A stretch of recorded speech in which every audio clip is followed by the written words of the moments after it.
Well, another federal election in less than a year has been averted after Mark Carney's minority Liberals narrowly survived a budget confidence vote. It took a yes vote from the Green Party and two opposition MPs from each the Conservatives and the NDP to not cast a ballot in order for the budget to pass. Heather McPherson is an NDP MP running for her party's leadership. She joins me live now. Ms. McPherson, a pleasure to welcome you to the show. Thanks for making the time. Oh, of course. Thanks for having me.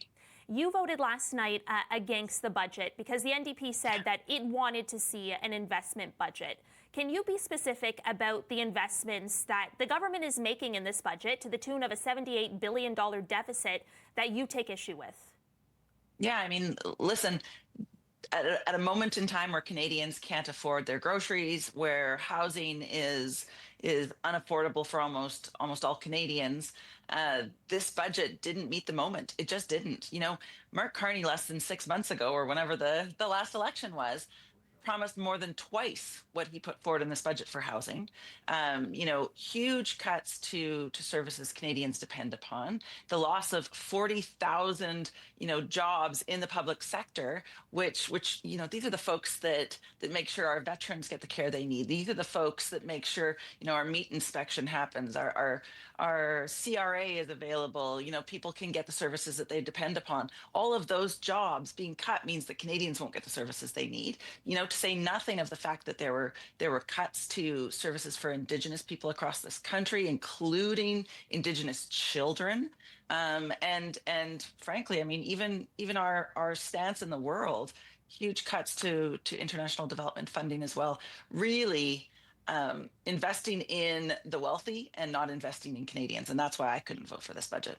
Given the gravity of the moment that you've just described, do you support your party's abstentions?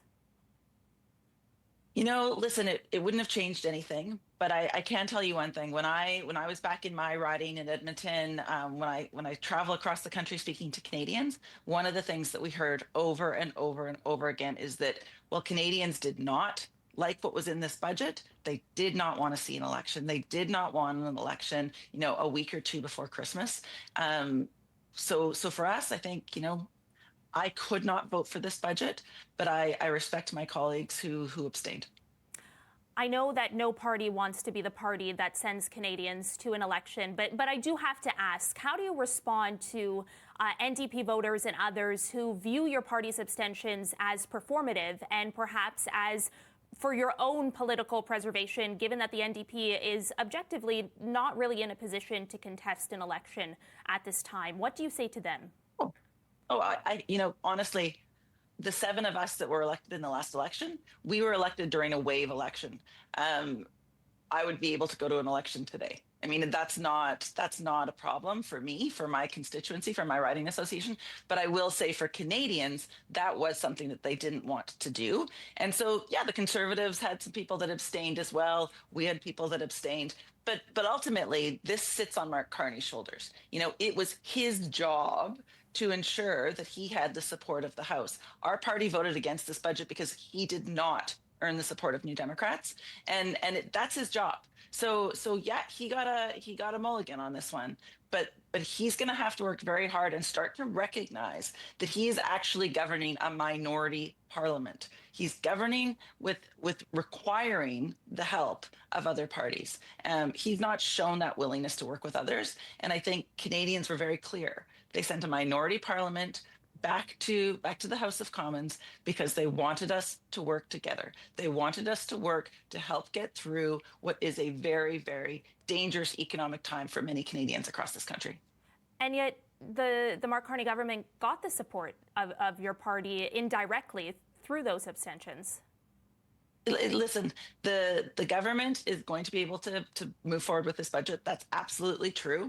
I voted against this budget because I do believe that it is a terrible budget, that it is a bad budget.